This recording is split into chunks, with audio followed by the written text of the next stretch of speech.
Most people think of Beijing as hutongs, skyscrapers, or the Forbidden City.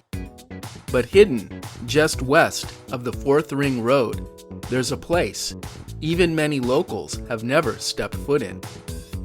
This is Longhui 1910, a century-old winery, frozen in time, then reborn.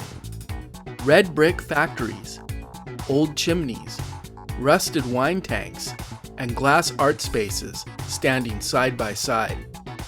It's not loud, it's not crowded.